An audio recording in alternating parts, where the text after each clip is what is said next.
Welcome to this week's edition of World Crisis Radio. This is Webster Tarpley here in Washington, D.C. reporting. Well, I want to call your attention to my new book. It's called Just Too Weird, Bishop Romney and the Mormon Takeover of America with Polygamy, Theocracy, and Subversion. We could have gone on with racism and many, many other elements.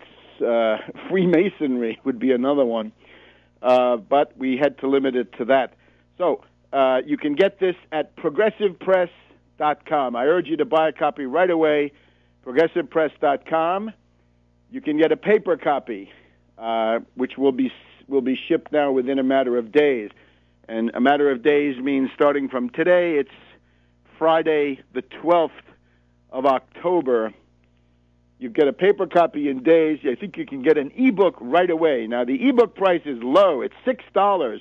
That price is probably going to go up. So if you don't want to have to pay more for the ebook, because it's in demand, you see, the price goes up. Buy it now. Get it now, and get it also for your relatives, right? Get it for Christmas. Get it for Thanksgiving. Romney could now very well win the election. So the Kolob candidate, you've got to know about the Kolob candidate, right? Don't come whining, oh, I never knew Romney was a member of this Freemasonic cult. Well, he is, and we can go through this in quite a bit of detail. So it's tarpley.net for the news. You can get to it through tarpley.net. You want to go through tarpley.net, just click on the cover of the book, which shows the mug of the Kolob candidate and the temple there in Salt Lake City. Just Too Weird, Bishop Romney and the Mormon Takeover of America, Polygamy, Theocracy, and Subversion. That's the big issue. Now, the other thing, of course, we're getting ready for the 27th of October.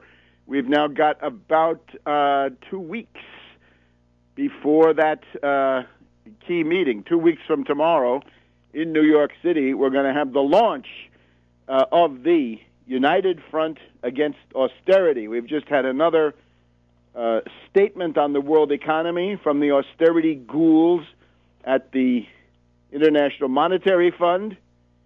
They say that the world depression is getting worse. No forecast from the IMF is ever issued without political motivation. And, of course, they're talking about the fiscal cliff and the grand bargain of genocidal austerity that they want to impose on the American people. If you want to fight back against all of that, you better come on October 27th. People who saw Biden last night will notice his heart-rending empathy for the lunch bucket set, the blue collar, the working class, Scranton, Pennsylvania, and all this. And I'm afraid this is a tissue of lies. What we have on that debate stage, of course, is the open genocidalist, the lunatic, raving reactionary Ryan, and then on the other side, the subtle, deceptive left cover. He's got some left cover, populist cover, whatever you want to call it, Biden.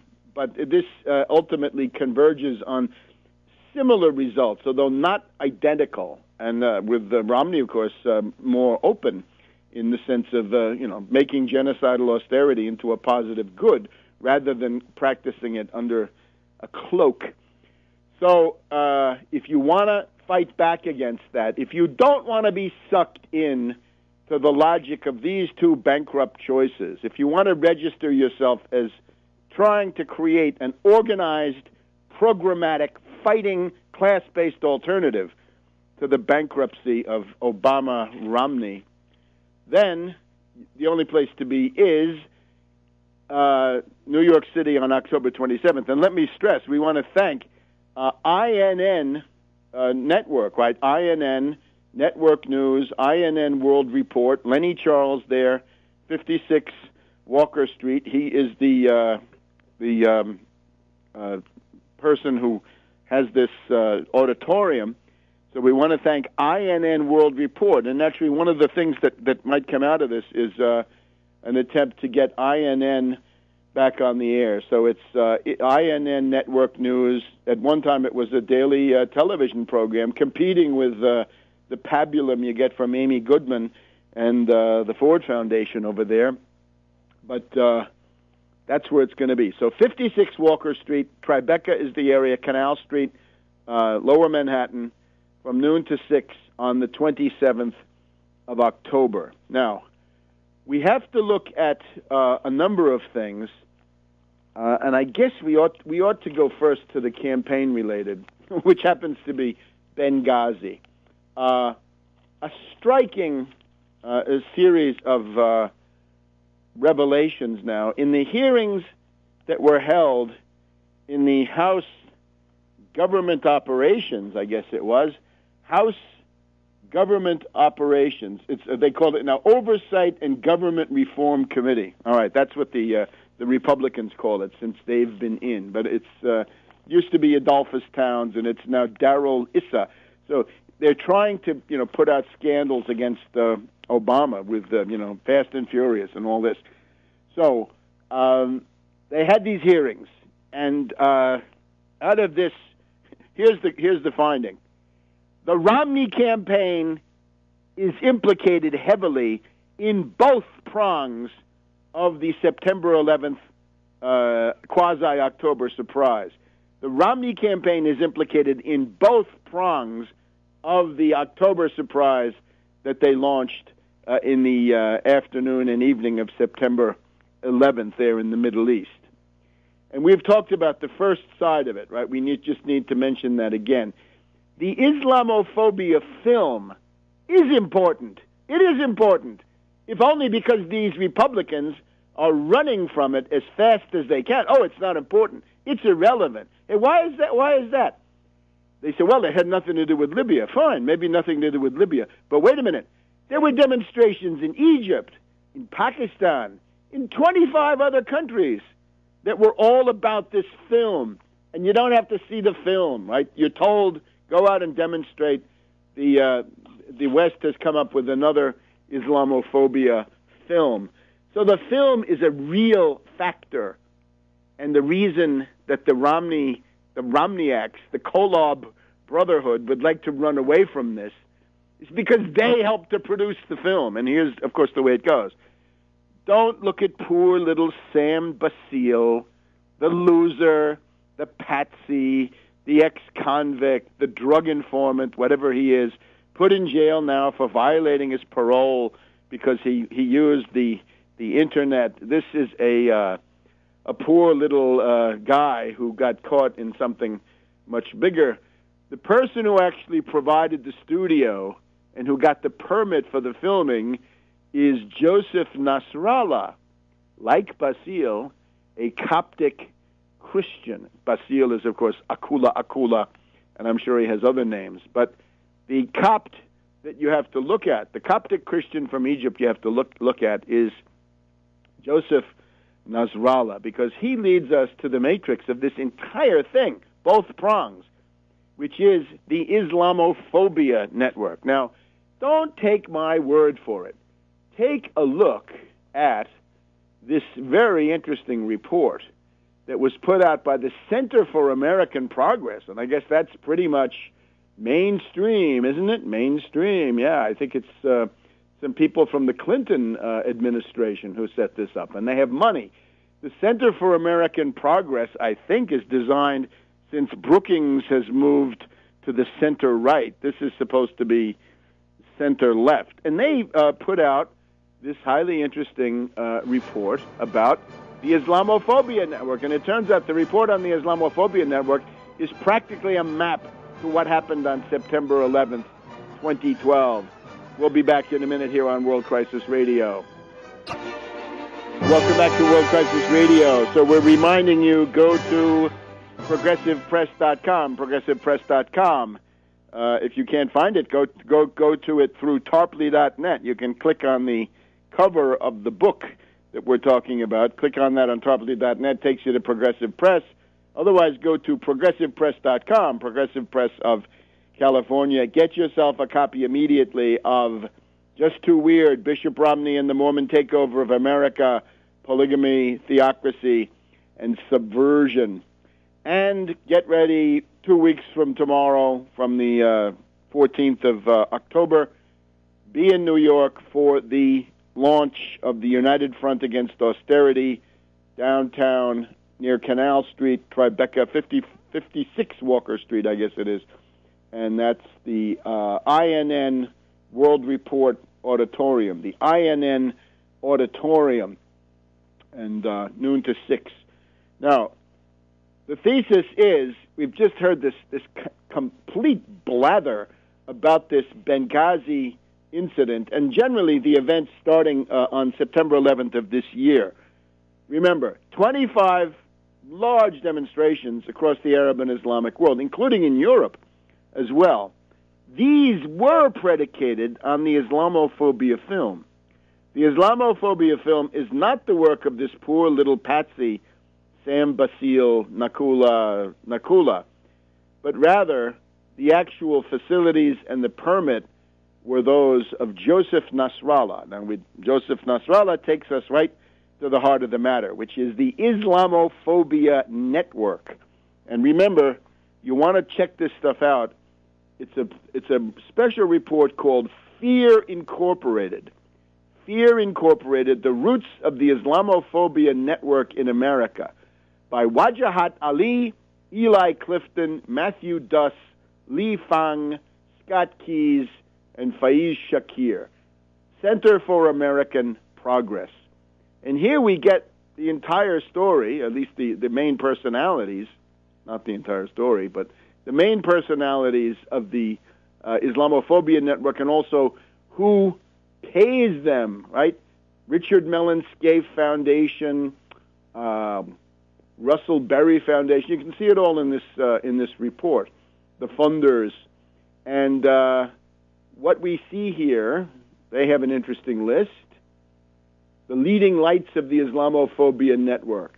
And they have any number of them, except they've left out really the most important person. It's John Bolton. John Bolton is the top neocon who spoke at the demonstration run by the Islamophobia network on September 11th, 2010, because it's the Islamophobia network. It's associated above all with Pamela Geller. She's often on the media. It's associated with Bridget Gabriel. David Horowitz is on there too. So this is the relevant network. And we'll come back to this in just a minute. Joseph Nasrallah attended that demonstration, which you could see them all on display, September 11th, 2010, near Ground Zero, Lower Manhattan, World Trade Center area. That's where they had their demonstration. So Nasrallah comes there, Pamela Geller is chairing the meeting, and the main speaker is John Bolton. That's the Romney campaign.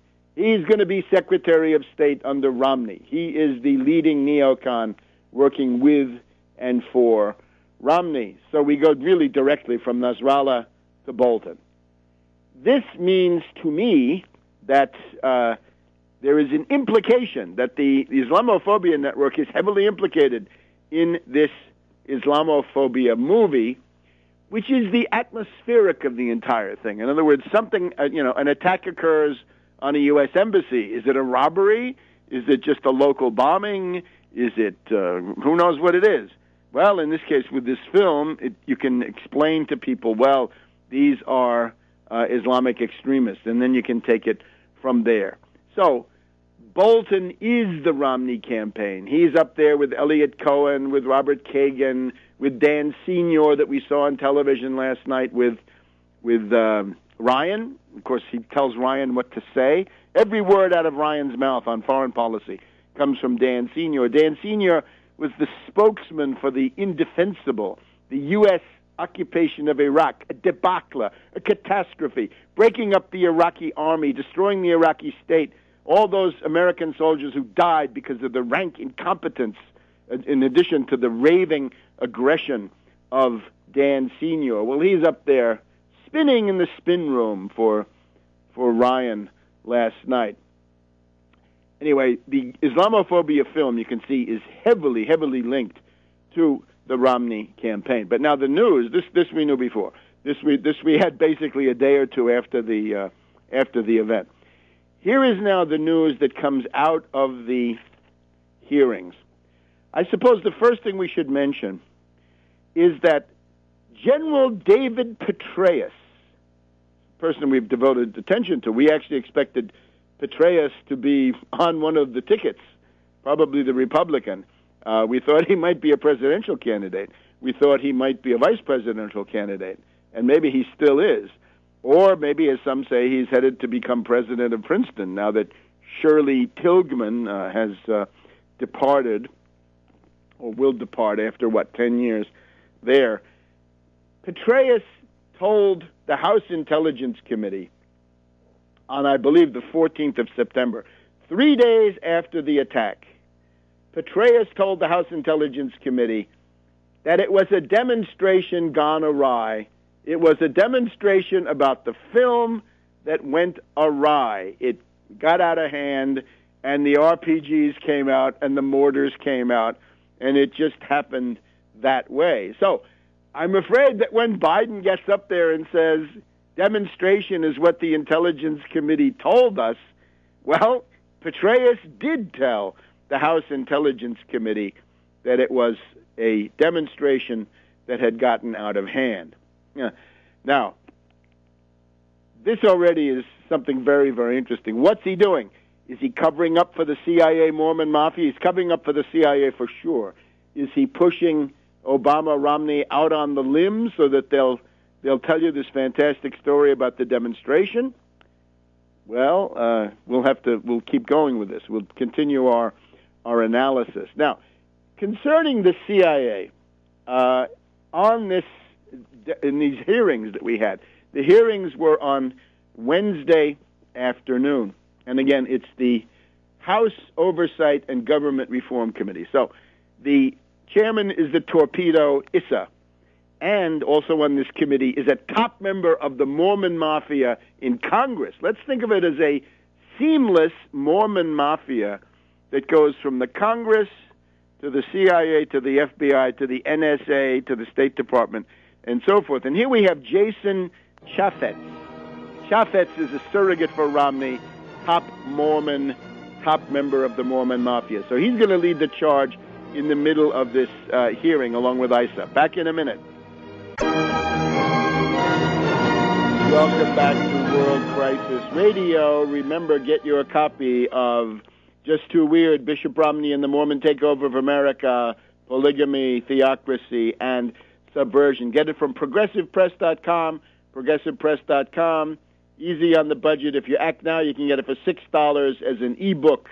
Get it now. It's not going to stay $6 very long because the demand is increasing.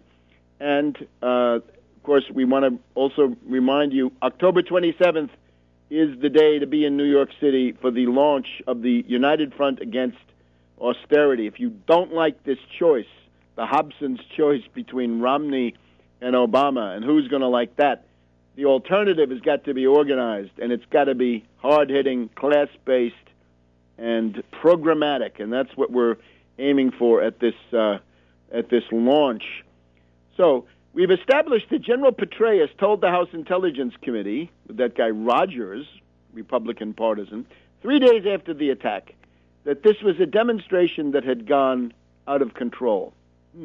Petraeus, the head of the CIA, and indeed the personal union of the Pentagon and the CIA. Is Petraeus throwing himself on the side of Romney with this, or is he just trying to defend the CIA, or is he trying to defend the CIA Mormon Mafia? I think that's, or has the CIA Mormon Mafia captured Petraeus for his ambition, right? Because I still think he's interested in national office, right? And he has to, if he becomes president of Princeton, we can then compare him to Eisenhower becoming president of Columbia, and then using that as the springboard for the presidency, because that's what Eisenhower did, from president of Columbia to being president. At any rate, we've gone through the fact that the Islamophobia film is basically a product of the Romney campaign working through the infamous Islamophobia network. And we'll be back to the Islamophobes in just a minute. We're now at the point where the hearings are occurring on Wednesday afternoon at the House Oversight and Government Reform Committee, the ISA Committee. Jason Chaffetz is there as a attack dog for Romney, his fellow member of the Mormon Mafia. So at a certain point, the State Department official, and I guess the leader of the State Department delegation is Undersecretary Kennedy, they show a satellite picture of the U.S. compound from above. And as soon as the State Department guys put this up, they say, all right, here's the consulate, here's an annex. Jason Chaffetz, Republican of Utah, Kolob representative, was the first to unmask, this is now Dana Milbank of Skull and Bones here in the Washington Post, the first to unmask the spooks. Point of order. We're getting into classified issues that deal with sources and methods that would be totally inappropriate in an open forum such as this. The State Department says, don't worry, it's all unclassified. I totally object to the use of that photo, says Jason Chaffetz. And I think he's trying to defend the Mormon Mafia. I was told specifically while I was in Libya that I could not and should not ever talk about what you're showing here today. And then ISA essentially then caves in and says, yes, we're gonna hide this picture. So the upshot of all this is what? That there's a CIA base nearby. There's a CIA base which has at least 12 heavily armed, trained CIA operatives, military style, because they are a rapid response force. Some say it's 12, some say it's 7. The CIA is in there big time.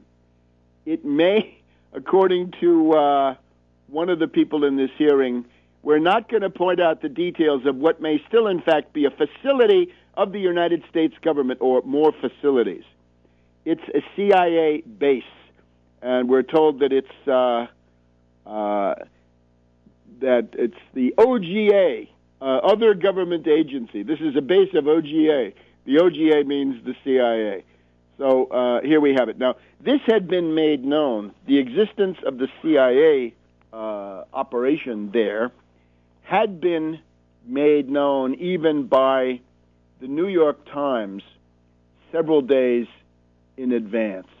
And that had been published. It was simply that the CIA was there. Right? This was now a matter of pretty clear public record. But then we learned more. I would call your attention. Gold is where you find it, right? So take a look at the Daily Kos. There's a couple of articles here. Levy MG, Leveymg, writes essentially 2 articles on this. We get from Levy MG, which is it's a rehash of the New York Times article plus other material. On Friday, September 14th, Levy MG writes, blowback in Benghazi, attack linked to regime change operations in Libya and Syria. This is very much on the line of what I published 2 days before that, I believe, on tarpley.net. Then again, on the September 25th, Libya attack casts unwanted spotlight on CIA and Blackwater role in Syria. And what this comes down to is there is a CIA base there. We know from the New York Times it's 12. According to others, it's 7. By the way, he also had 5 guards and 4 local militia. And then, of course, the State Department had hired, they thought, the February 17th Martyrs Brigade, the people who killed General Yunus and got Hifter into the Supreme Command, Hifter being the CIA candidate. They were also on call, but they didn't show up. But let's stick with what we're learning about Stevens. Now, normally we try to follow the rule de mortuis nihil nisi bonum, right? We're not interested in digging up. We're not interested in muckraking against the deceased. But here we have to, because it's clear that Ambassador Stevens' major task was to be a liaison with the terror corridor. I wrote about the terror corridor, Benghazi, Derna, Tobruk. Wrote about that March 2011. And it was based on those files, the West Point study, based on the files that the U.S. Army had captured along the Syrian-Iraqi border back in the mid-aughties during the hot phase of that war. It's clear now that Ambassador Stevens was a principal interface of the U.S. government with those terrorists, right? Because they come out of the Sanusi Brotherhood, Libyan Islamic Fighting Group, people like Kumu, the man who supposedly killed Stevens, or sent his militia to kill him, is that 5-year Guantanamo Bay operative, graduate, who could only have gotten out of Guantanamo Bay by becoming a U.S. double agent. So we have, the basic fact is CIA operative kills U.S. ambassador. But there's more. When Ambassador Stevens came to Libya for the first time, he was accompanied by Blackwater, as we find, and he's accompanied by a guy called Mr. Smith. Now, is that his real name? I don't know. But Stevens, this is now according to Daily Kos and some others, when Stevens came to Benghazi on the Greek freighter in April of 2011, in the early phase of the Libyan civil war, he was accompanied by a top official of Blackwater International. Now, the reason that Stevens had been chosen for this job, Stevens had been vice consul in Benghazi, in Libya, in 2008, and it was presumably Stevens who created the liaison channels to the Al-Qaeda or Libyan Islamic Fighting Group, the terror corridor there, the people between Benghazi, Derna, Tobruk. So that's what he was up to. And it's also very interesting. A byproduct of this is we learn more about how the attack on Gaddafi was organized, that it was actually Blackwater International was organizing the fighters, the jihadis, the international brigade that came in to fight against Gaddafi. They were under the command of Blackwater, put it that way. Not very pretty.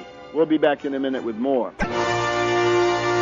Welcome back to World Crisis Radio. Remember, buy your copy of Just Too Weird, Bishop Romney and the Mormon Takeover of America, Polygamy, Theocracy, Subversion. Get it from ProgressivePress.com, ProgressivePress.com. The ebook available for $6. It's a no-brainer. And act now, because it won't be $6 forever. And remember, October 27th, New York City, the launch of the United Front Against Austerity. We'll devote more to that next week as we get more of the specific content nailed down. So we're working on various angles there. But let's get back now to this Benghazi. Okay, Petraeus says the demonstration in Benghazi, it was a demonstration that got out of hand, says Petraeus. We now know that we know what we suspected the whole time, right? What was Ambassador Stevens doing in Benghazi? Why should he be in Benghazi? Right? Because he's got his embassy is in Tripoli, and that's much quieter. Far fewer death squads in Tripoli, because that was Gaddafi country, and it's just calmer. And he's got all of his facilities there, and he's got his semi-fortified embassy. Here's an interesting fact. The last thing that Stevens did was to meet with a Turkish official. A Turkish official. So Stevens accompanies the Turkish official to the gate of the consulate compound and sees him off into the night. That's about 8:30, and then he goes inside. He thinks he's completed his workday, and then the attack comes. Kumu's terrorist gang. And of course, Kumu is somebody that Stevens would have met with. He would have known him. He would have been dealing with him. And the question I ask is, what would Stevens be meeting with a Turkish official about in the Benghazi, Derna, Tobruk area? Well, I'm sorry. This is terror city. This is terrorist heaven. This produces more terrorists, more jihadis, more Wahhabites, more Salafis, and they're their own thing. They're the Senussi Brotherhood.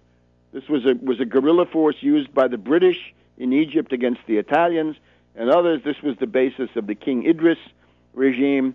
These Senussis, and they are extremists, right? They are fanatics. They seem to be the most concentrated fanatics you're going to find. I would have to submit that the only reason, right, given these, the likely thing, that Stevens would be talking with a Turkish official in the Benghazi, Derna, Tobruk area, is the airlift. And the airlift is, how do you airlift jihadis, terrorists, Al-Qaeda's, Libyan Islamic Fighting Group from that Cyrenaica area to Turkey? And from Turkey, they're going to go to Syria. We know this. We know that there's already been a NATO airlift of terrorist killers from Cyrenaica into southern Turkey. The stories were that they landed at Iskenderun. Other stories that they landed at Adana, I believe, near the Incirlik. Well, they landed at the Incirlik NATO and U.S. Air Force Base, but they were then operating there. And we remember when this was happening.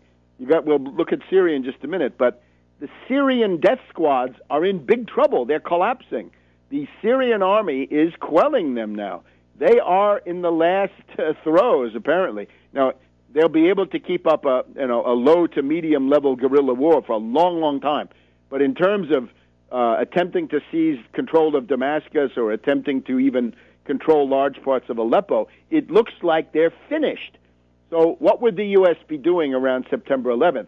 They'd be trying to get another wave, and indeed we had reports that there had been a request by the U.S. for another wave of terrorist killers to come into Syria to try to keep up the fight against Assad. So, again, why a Turkish official in that area? What is the thing that might make sense that would bring a U.S. ambassador to Benghazi to meet with a Turkish official in the middle of that terror corridor? We know what has gone on. Now, we got to get one other thing in here, right? We can see Jason Chaffetz trying to cover up for what I think is the CIA Mormon Mafia. Now, the connection to the Romney campaign, however, is even more even closer. We have now we're looking back to the Daily Kos, right, to this article here by Levy MG, Leveymg. Libya attack casts unwanted spotlight on CIA and Blackwater role in Syria. Okay, so an attack in Libya that casts light on Syria. Exactly, because this is the way it works. Because it's the Daily Kos. They can't quite tell you that the Arab Spring was based on Al-Qaeda death squads deployed by the CIA, but that is what it is, with the help of the State Department, to be sure. We have in March a series of emails leaked by Stratfor, the so-called security and intelligence firm, and they remind us that Mr. Smith, former director of Blackwater, was seen last year contacting Syrian rebels he was sent to contact Syrian rebels in Turkey. That's based on BusinessInsider.com. And this Daily Kos comments that a lot of these people have disappeared, right? They want to disappear. Some emails from this Mr. Smith of Blackwater were sent on December 13th, right before the Stratfor email servers were hacked. Now, this is not Assange. This is coming from somebody else, as far as I can tell. And in this interesting exchange, we're told that this is Mr. Burton, the head of counterterrorism at Stratfor, summarizes the activities of Mr. Smith of Blackwater and some of his associates in Syria late last year. The source and Dr. Walid Fares, note this name, Walidphres. Source and Dr. Walid Fares are getting air cover from Congresswoman Myrick. This is Congresswoman Sue Myrick Myrick, and she is the North Carolina 9 Congresswoman. She is apparently retiring from the House. She announced that in February. But the source, back in December of last year, almost a year ago now, source and Dr. Walid Fares are getting air cover, political cover, from Congresswoman Myrick to engage Syrian opposition in Turkey, non-MB and non-Qatari, on a fact-finding mission for Congress. The true mission is how they can help in regime change. Source intends to offer his services to help protect the opposition members as he had underway in Libya. So it's connected, right? Mr. Smith comes in with Ambassador Stevens, operates in Libya for a time, and then goes on to Syria. This is what we've been saying all along, isn't it? I think so. It's all confirmed. Jamie F. Smith was also chief executive of the security firm SGC International. He's a former director of Blackwater. SCG emails reveal in 2011 its operatives were involved in training the Libyan resistance and were allegedly on the scene in August to confirm the killing of Gaddafi. Now, Walid Fares, who is this?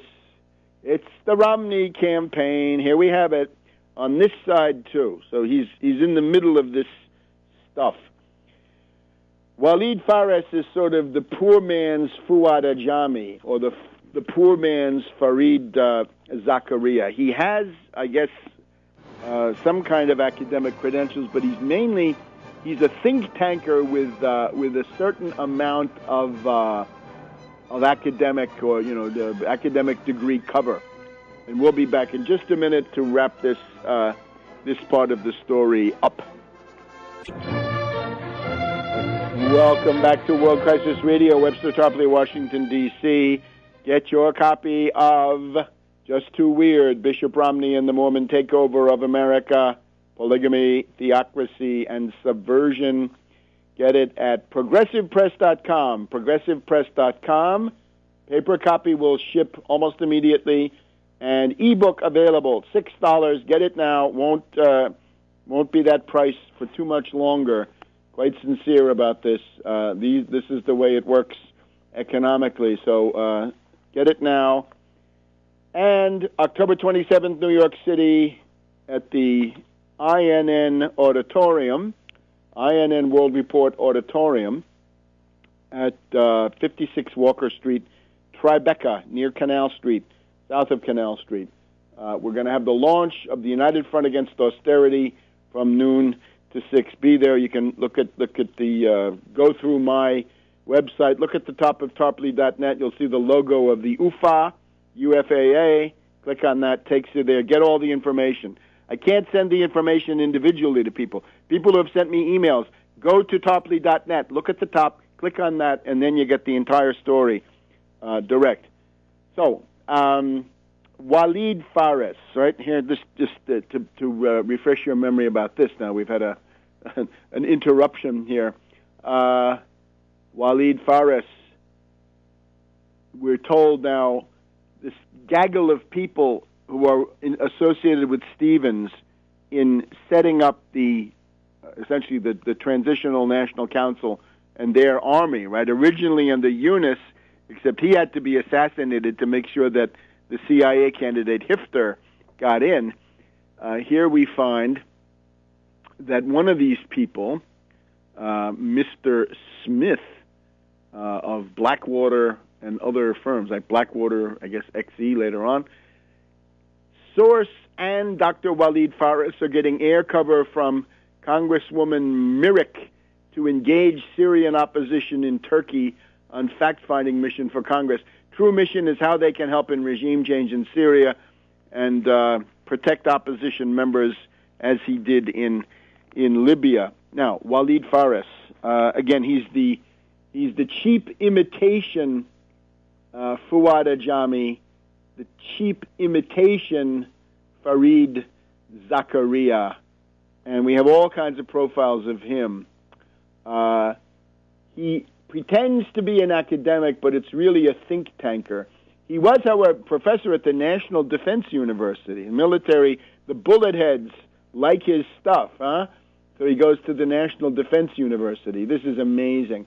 He is has been part of the Foundation for Defense of Democracy, the World Maronite Union, former professor at Florida Atlantic University from 93 to 2004. Boy, this is an interesting story. And what do we find? He's from Lebanon, and he seems to be connected to death squads in Lebanon. Well, let's see what we find. Mother Jones, October 27, 2011. Top Romney advisor tied to militia that massacred. Walid Fares, the recently announced co-chair of the Republican presidential candidate Mitt Romney's Middle East Advisory Group, okay? The co-chair, he was, I'm not sure he still is. Walid Fares was the co-chair of Romney's Middle East Advisory Group. He was the spokesperson of the Lebanese forces in Lebanon in 1986. It's an umbrella group of Christian militias, and I think it includes the Phalange. This is not pretty, people. This is not pretty at all. And one of the people involved here is Samir Jaja. And this is one of the most horrendous figures on the scene in Lebanon. Samir Jaja, G-E-A-G-E-A. And this is essentially extreme right-wing person, and not so good. But this is what you're going to get with Romney. And this is bad news. So what you see, Walid Fares comes out of the situation in the Lebanese civil war. Very interesting from my point of view that Walid Fares is the anti-General Aoun, right? The touchstone of the correct line for Lebanese politics. It's complicated. It's hard to follow from the outside. The basic rule of thumb for Lebanon is find out what General Michel Aoun is doing and go with that. You won't be wrong very often if you go with Michel Aoun. And this character, naturally, this Fares, is apparently implicated in getting Michel Aoun out. In October 2011, Republican candidate Mitt Romney included Walid Fares on a list of foreign policy advisors filled with neoconservatives and other like-minded foreign policy hardliners, including Elliot Cohen, Robert Kagan, Michael Chertoff, the guy who brought you the scanners, right? He brought you the that particular fraud, right? The Knicker bomber. Of course, we know how that came in, right? That the one agency said, no, give him his visa. Don't take his visa away.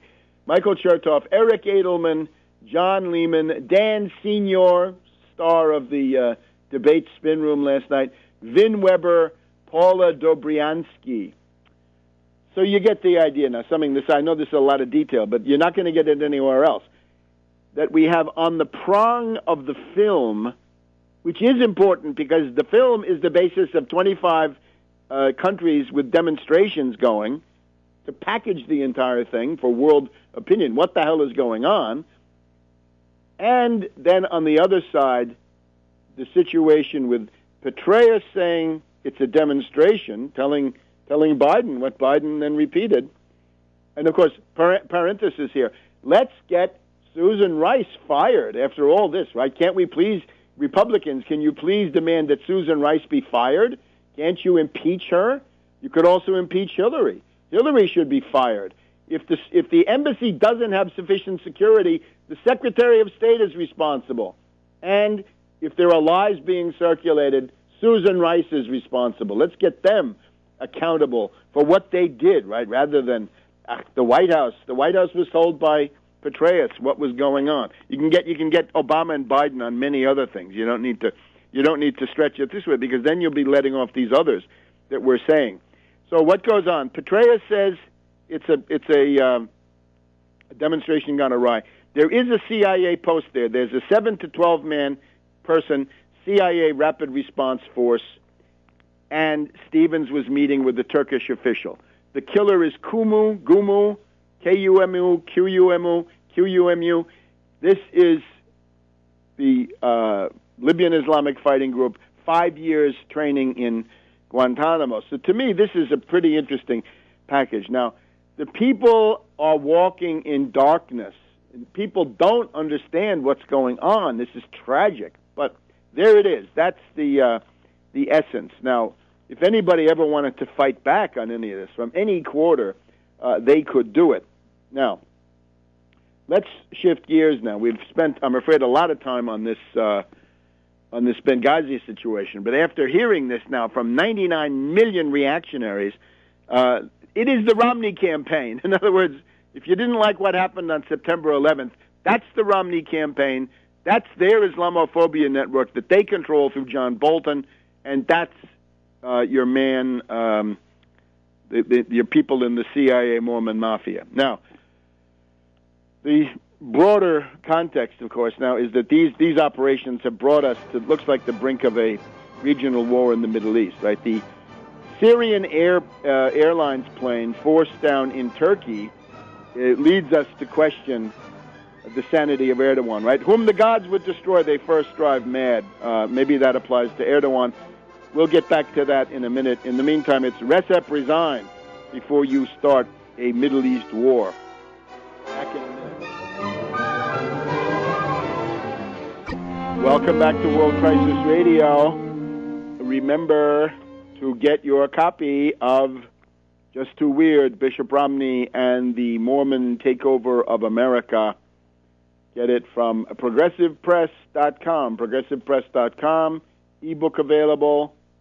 Get it now. Price not going to stay as low as it is for too long, and paper copies available for shipping almost immediately. That's obviously the long-term investment here in the world of electromagnetic pulse and everything else, but actually get both. And you have one for the library and one for the Kindle, if that's what it is. So let's look now at Syria.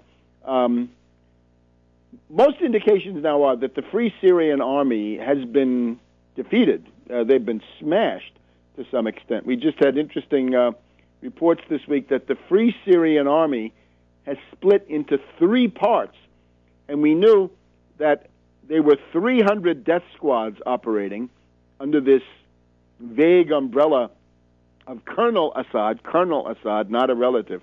Colonel Assad of the Free Syrian Army had 300 death squads that were out there, not really ever working for him.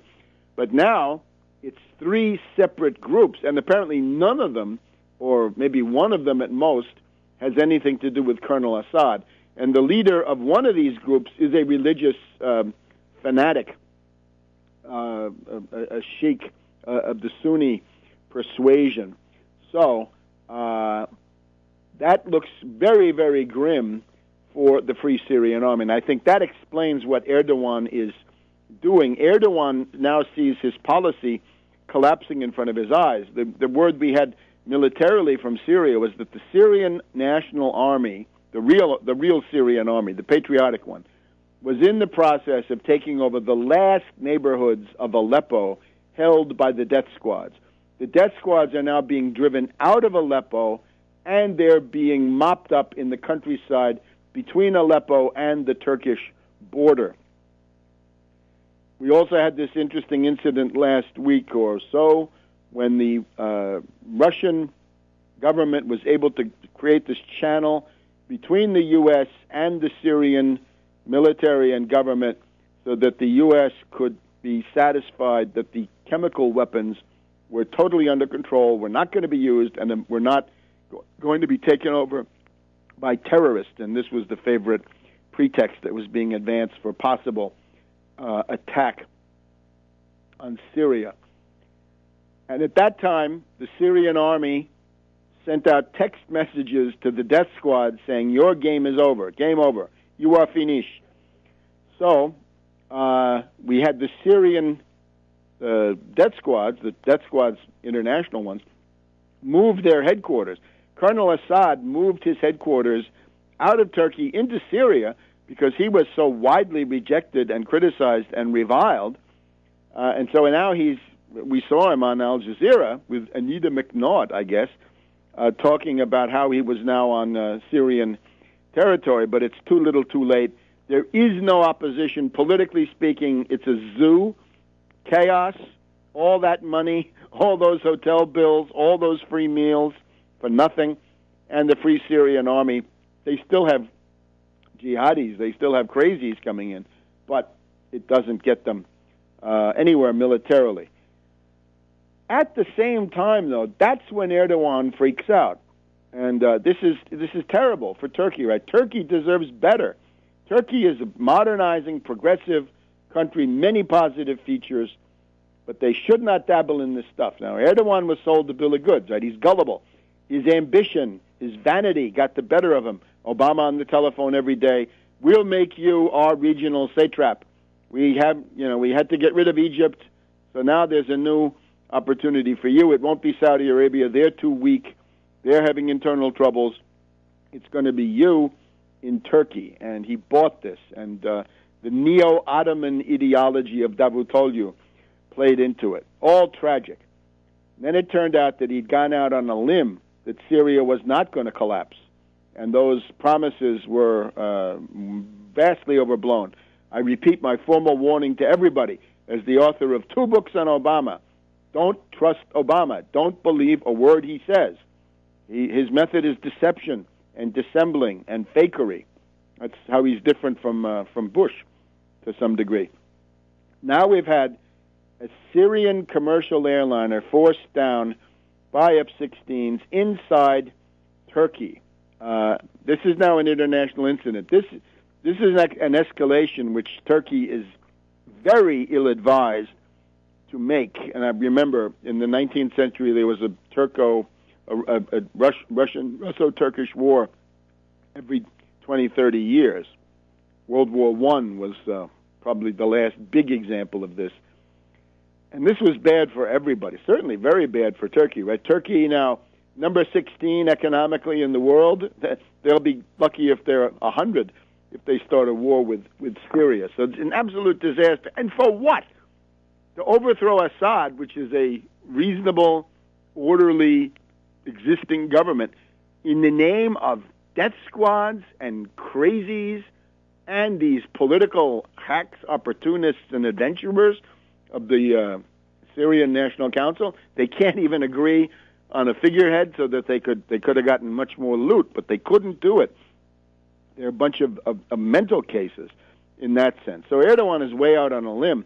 Now, the question is, will Erdogan have the sense to climb back from the limb and lose a little face, or is he going to go all the way? Right? The situations, right? Netanyahu is in a similar situation to some degree with Iran, but you commit your entire career now for a year and a half, 2 years to this Syrian adventure, and then it collapses in front of you. What do you do?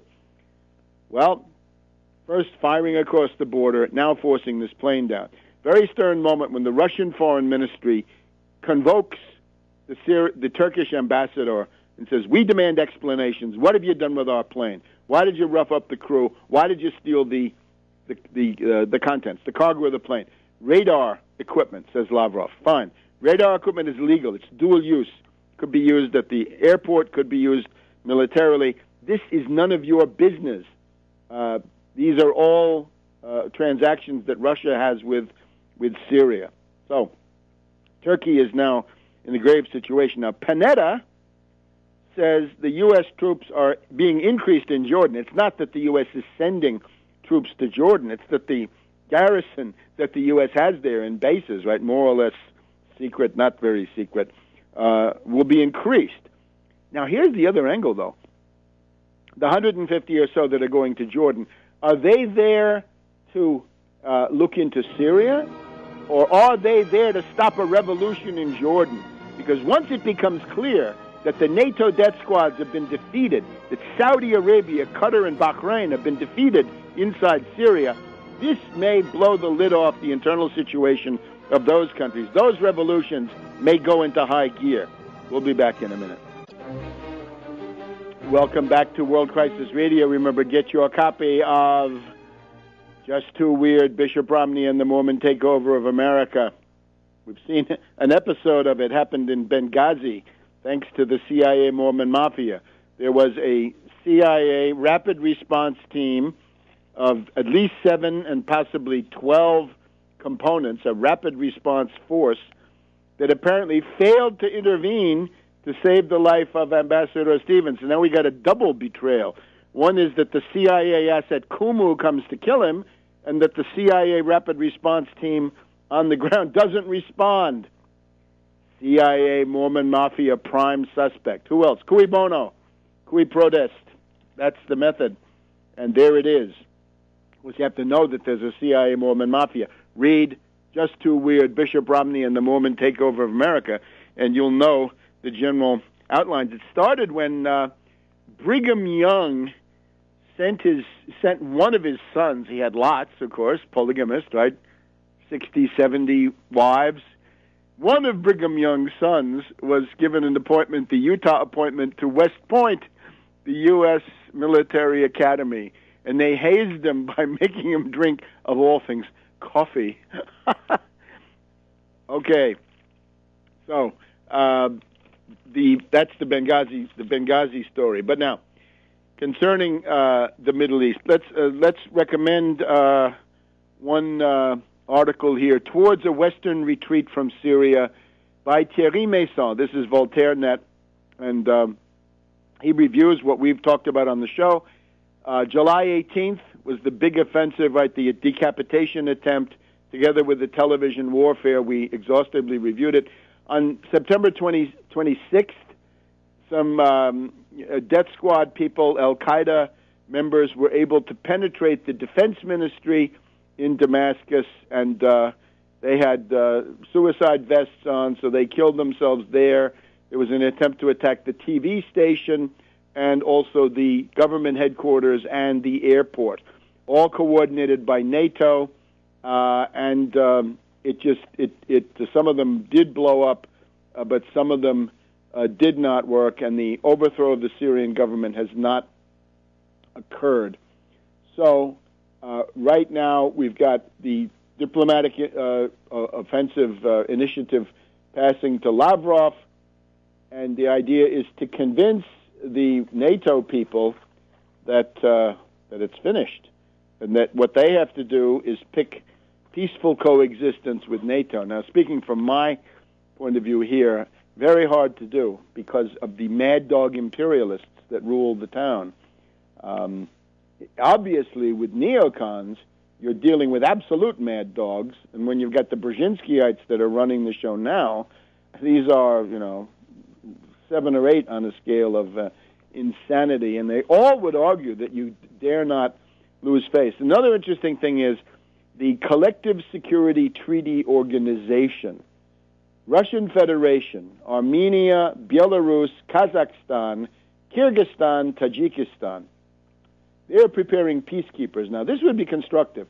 Send in peacekeeping forces from the Collective Security Treaty Organization and let them impose or facilitate a ceasefire. Then you'd see who is disturbing the peace. Now, all of this within the framework of my sort of neo-Zimmerwald, right, the neo-Zimmerwald approach, which is turn the imperialist war into a political revolution, peaceful, of course, if you can. And that applies now. If the centerpiece of Saudi, Qatar, and Bahrain diplomacy and politics, which is the overthrow of Assad, if that fails, there's nothing like a foreign defeat to stimulate internal unrest, also where the economies are bad, right? And we know that 40% of the people in Saudi Arabia are economically in bad shape. And we're getting more reports of demonstrations in these reactionary Gulf monarchies. So this is where we will direct our attention. Now, of course, the Biden-Ryan debate is far away from this, but you get the idea, and I want to come back to Dan Senior again. This character was infamous in the world as the spokesman for the unspeakable, for the Jerry Bremer occupation of Iraq, right? From General MacArthur in Japan, very successful from many points of view, also with the help of Wolfgang Ladajinski, the land reform expert, was driven out of the U.S. government by Ezra Taft Benson, the reactionary Mormon prophet. Another story. But from General MacArthur's occupation of Japan to the Jerry Bremer, Dan Senior occupation of Iraq, from success to disaster. And, of course, the question is, what values are you bringing? Are you bringing New Deal values of progress and rising standard of living and human dignity, or are you bringing derivatives and financial speculation and the casino economy and so forth? This is the problem of what are you bringing? What values are informing this whole operation? So Dan Senior was there in the spin room. Everything Romney says is regurgitation of something that Bolton or Kagan or Elliot Cohen or others have told him. Everything Ryan says is direct from Dan Senior, and you saw him in the spin room last night. So Romney is surrounded by angry neocons. They want to vindicate the sullied honor of their insane faction. They left Washington under a cloud in 2008, 2009, and now they want to make a comeback. And since they are neocons, the only way they can imagine this is by having a successful foreign war to try to erase the memory of the disastrous foreign wars that we've just gone through. So the other important angle internationally is the financial situation. You can see I did a commentary for Press TV on the International Monetary Fund downgrading their prognosis for the world economy. Well, of course, we are in a depression. It is a world financial and economic depression of unimaginable proportions. It is worse than the 1930s. It's going a little bit slower, but it's not intrinsically slower. It just means that the world is bigger and more developed. In 1929 to 1933, you could go from the initial panic in 1929 to the bottom of the depression in 1933, because you had U.S. stock crisis, 1929, Central European banking crisis, 1931, in particular the summer of 1931, U.S. banking panic in 1932 to 33, and then by 1933 you've reached the bottom. And the New Deal comes in, and the U.S. begins a slow process of recovery. And, of course, by then it's too late for Germany because Hitler is already in power. That's 4 years, more or less. Now, this time we are now at the 4-year point, right? It's 4 years as of September 15th of this year, right? We're a little bit beyond 4 years. And what we're seeing is that after hitting the U.S. and then hitting Europe and continuing to hit Europe, the depression goes on to China and to India. So we've got significant slowdowns beginning in China, India, and I believe also in Brazil and other places. So the depression has to work through a larger globe economically, but depression it is, and universal it is, and make no mistake about it. Back in a minute on World Crisis Radio. Welcome back to World Crisis Radio. Remember, get your copy of Just Too Weird, Bishop Romney and the Mormon Takeover of America from ProgressivePress.com, ProgressivePress.com in Palm Desert, California. And you can get it either paper copy shipping almost immediately and ebook available right now. Get your ebook now because prices are destined to rise because of lively demand, among other things. And October 27th, New York City, at the INN World Report Auditorium, 56 Walker Street, Tribeca, near Canal Street, noon to 6, the launch of the United Front Against Austerity, disgusted by Obama, disgusted by Romney. You have every reason to be. Hobson's choice. Act now to organize an alternative. Anti-austerity. Fight genocide against the American people and everybody else, but starts at home, like charity. So that will be an important event. Now, concerning the IMF, right? Every forecast they make has a political motive. Madame Lagarde, or as we call here, Madame Lagarde. Madame Lagarde. The IMF puts out these prognoses. They do it for political reasons. What are they trying to do? In the case of the U.S., they're trying to promote more genocidal austerity. They're going to try to hype this fiscal cliff. There's no fiscal cliff. This is a Republican invention. This is hype from the oligarchy, and we don't need a grand bargain. We don't want it. This is what Obama wants. Obama is attacking Romney and Ryan, and he's getting ready to give them a great deal of what they want. He's already surrendered in terms of defining the problem. So Obama, as we know, eager to sell you out. And Lunch Bucket Joe in the debate, oh, he's a friend of the working class, except when he's not. And when he's not is in the grand bargain, in the shadow of the fictitious fiscal cliff with the lame duck session. So all of these characters who are on their way out of government are going to be looking to Wall Street. They can sell you out more easily in November, December than they can at any other time. Now, Lagarde, of course, Lagarde covers herself because she says, oh, we don't need just austerity, we need growth. Well, look what you've done to Greece, Lagarde. Greek jobless, 25%, Spanish jobless, 25%. It's a depression. It's burning.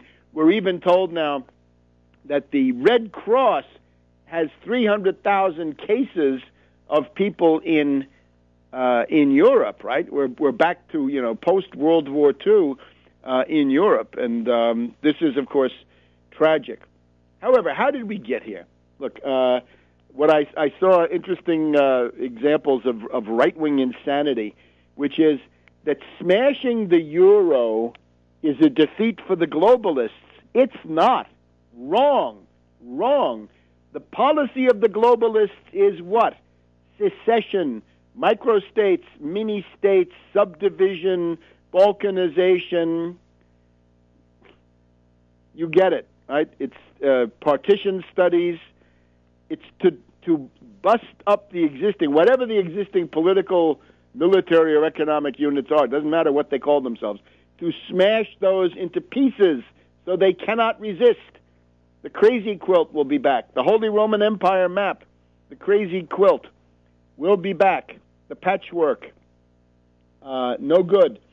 So how did we get here in Europe? Well, it started, you'll remember, with Countrywide Bank and then Northern Rock.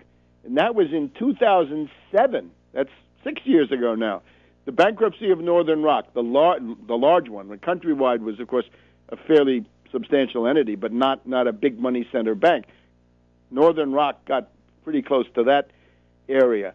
Then we had the banking panic based on derivatives, right, based on the fact that subprime mortgages, along with auto loans and other kinds of loans, had been securitized, made into derivatives, and that credit default swaps had been sold on those, and they'd been included in collateralized debt obligations. So that meant that when these intrinsically manageable categories of debt went bankrupt, that was multiplied astronomically by the presence of derivatives. What did the governments of Europe do? What did Ireland do? Ireland guaranteed all the banks. Every country in Europe went out and bailed out its banks. In doing so, the sovereign states ruined their own credit positions, and they gave the opportunity for the ratings agencies, right, these corsairs, these intelligence fronts, S&P and Fitch and Moody's, to come in and downgrade them. So the national states weakened themselves financially by bailing out the zombie banks. by protecting the zombie banks. I remember in the summer of 2009, Germany created a bad bank with 350 billion euros, as I recall, as a line of credit at least. So this was then done. Now, the United States, in order to recover to deal with the Depression, began printing money, a lot of it, right? Helicopter Ben began priming the pump. We had $23 trillion credit line from the Fed. We had $1 trillion or more coming from the U.S. Treasury. And this naturally tended to drive the dollar down during late 2009, 2010. The answer to that was the idea dinner at Monness, Crespi, and Hart, that it would be possible to shift the locus of the crisis into Europe by attacking not the euro frontally, but the bonds of these countries, since they had weakened themselves, bailing out the zombie banks. You could attack the Greek bonds, the Irish bonds, the Portuguese bonds, the pigs, as we heard at that time. Ireland, Italy, Greece, Spain attacked the pigs. And that was a strategy, and that was done with credit default swaps working through the London markets. And that is where the euro crisis comes from. Now, anybody with a brain and some guts would have said, hey, banks, zombie banks, too bad for you. You guessed wrong. You bought the wrong kind of paper. That's what Argentina, Brazil, Mexico have done, doing quite well. So now we have various vultures flying around, right? Let's take Nigel Farage, the UK Independence Party. He's been here in Washington this week. He seems to get all over Russia Today. I'm just amazed by some things that go on in the media. This is a reactionary of the most extreme type. He wanted martial law. Remember that? A riot in London. He wanted national martial law in Great Britain, right? Make it more of a police state than it is. He wants austerity more than what Cameron is giving. Cameron is already extreme deflationary austerity. Farage attacks Cameron from the right, saying your austerity is not extreme enough.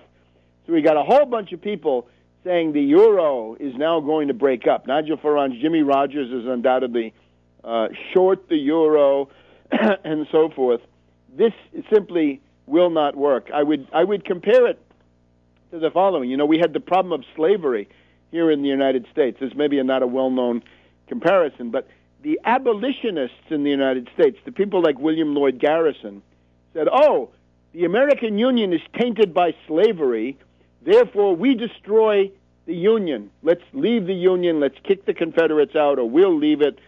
These are New England secessionists in a different garb. They're covering themselves with opposition to slavery, but they are New England secessionists. So the answer was not to destroy the Union. It was to save the Union and to defeat slavery inside the Union. This is the same problem with the European Union. The problem is not to destroy the European Union, but to defeat monetarism, the banking power, the finance oligarchy inside Europe. Now, of course, in order to do that, you've got to organize on a European-wide basis. Now, I knew that 40 years ago when I organized in Germany and Italy and created political parties, co-founder in Germany and founder in Italy. You've got to fight back on a European-wide basis. So don't say, oh, because the European Union is vitiated by finance oligarchs and zombie bankers and controlled by it, that is no reason to flee the field, the reason to fight. You could have said Washington was controlled by the slave power conspiracy, and it was for 10 years in the 1850s. But Lincoln and others realized you don't do it that way. You stay in the larger political union and fight the monetarist enemy there. And we'll see you next week on World Crisis Radio. Remember, just too weird, Bishop Romney and the Mormon Takeover America from ProgressivePress.com. See you in New York, October 27th. The other side, the subtle, deceptive left cover. He's got some left cover, populist cover, whatever you want to call it, Biden. But this ultimately converges on similar results, although not identical. And with Romney, of course, more open in the sense of, making genocidal austerity into a positive good rather than practicing it under a cloak. So if you want to fight back against that, if you don't want to be sucked in to the logic of these two bankrupt choices, if you want to register yourself as trying to create an organized, programmatic, fighting, class-based alternative to the bankruptcy of Obama-Romney, then the only place to be is New York City on October 27th. And let me stress, we want to thank INN Network, right? INN Network News, INN World Report, Lenny Charles there, 56 Walker Street. He is the person who has this auditorium. So we want to thank INN World Report. And actually one of the things that might come out of this is an attempt to get INN back on the air. So it's INN Network News. At one time it was a daily television program competing with the pabulum you get from Amy Goodman and the Ford Foundation over there. But that's where it's going to be. So 56 Walker Street, Tribeca is the area, Canal Street, Lower Manhattan, from noon to 6 on the 27th of October. Now, we have to look at a number of things, and I guess we ought to go first to the campaign-related, which happens to be Benghazi. A striking series of revelations now. In the hearings that were held in the House Government Operations, I guess it was, House Government Operations. They called it now Oversight and Government Reform Committee. All right, that's what the Republicans call it since they've been in. But it's used to be Adolphus Towns, and it's now Darrell Issa.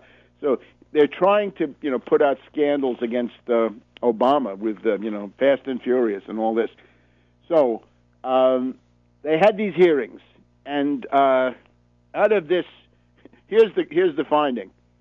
The Romney campaign is implicated heavily in both prongs of the September 11th quasi-October surprise. The Romney campaign is implicated in both prongs of the October surprise that they launched in the afternoon and evening of September 11th there in the Middle East. And we've talked about the first side of it, right? We just need to mention that again. The Islamophobia film is important. It is important, if only because these Republicans are running from it as fast as they can. Oh, it's not important. It's irrelevant. Hey, why is that? Why is that? They say, well, it had nothing to do with Libya. Fine, maybe nothing to do with Libya. But wait a minute. There were demonstrations in Egypt. Tarpley.net for the news. You can get to it through Tarpley.net. You want to go through Tarpley.net, just click on the cover of the book, which shows the mug of the Kolob candidate and the temple there in Salt Lake City. Just too weird. Bishop Romney and the Mormon takeover of America, polygamy, theocracy, and subversion. That's the big issue. Now, the other thing, of course, we're getting ready for the 27th of October. We've now got about 2 weeks before that key meeting. 2 weeks from tomorrow in New York City, we're going to have the launch of the United Front Against Austerity. We've just had another statement on the world economy from the austerity ghouls at the International Monetary Fund. They say that the world depression is getting worse. No forecast from the IMF is ever issued without political motivation. And, of course, they're talking about the fiscal cliff and the grand bargain of genocidal austerity that they want to impose on the American people. If you want to fight back against all of that, you better come on October 27th. People who saw Biden last night will notice his heart-rending empathy for the lunch bucket set, the blue collar, the working class, Scranton, Pennsylvania, and all this. And I'm afraid this is a tissue of lies. What we have on that debate stage, of course, is the open genocidalist, the lunatic, raving reactionary Ryan, and then in Pakistan, in 25 other countries, that were all about this film. And you don't have to see the film, right? You're told, go out and demonstrate. The West has come up with another Islamophobia film. So the film is a real factor. And the reason that the Romneys, the Kolob Brotherhood would like to run away from this is because they helped to produce the film. And here's, of course, the way it goes. Don't look at poor little Sam Basile, the loser, the patsy, the ex-convict, the drug informant, whatever he is, put in jail now for violating his parole because he used the Internet. This is a poor little guy who got caught in something much bigger. The person who actually provided the studio and who got the permit for the filming is Joseph Nasrallah, like Basile, a Coptic Christian. Basile is, of course, Akula, and I'm sure he has other names. But the Copt that you have to look at, the Coptic Christian from Egypt you have to look at is Joseph Nasrallah, because he leads us to the matrix of this entire thing, both prongs, which is the Islamophobia network. Now, don't take my word for it. Take a look at this very interesting report that was put out by the Center for American Progress, and I guess that's pretty much mainstream, isn't it? Mainstream, yeah. I think it's some people from the Clinton administration. Welcome to this week's edition of World Crisis Radio. This is Webster Tarpley here in Washington, D.C., reporting. Well, I want to call your attention to my new book. It's called Just Too Weird, Bishop Romney and the Mormon Takeover of America with Polygamy, Theocracy, and Subversion. We could have gone on with racism and many, many other elements. Freemasonry would be another one, but we had to limit it to that. So you can get this at progressivepress.com. I urge you to buy a copy right away, progressivepress.com. You can get a paper copy, which will be shipped now within a matter of days. And a matter of days means starting from today. It's Friday, the 12th of October. You get a paper copy in days. I think you can get an ebook right away. Now, the ebook price is low. It's $6. That price is probably going to go up. So if you don't want to have to pay more for the ebook, because it's in demand, you see, the price goes up. Buy it now. Get it now, and get it also for your relatives, right? Get it for Christmas. Get it for Thanksgiving. Romney could now very well win the election. So the Kolob candidate, you've got to know about the Kolob candidate, right? Don't come whining, oh, I never knew Romney was a member of this Freemasonic cult. Well, he is, and we can go through this in quite a bit of detail. So it's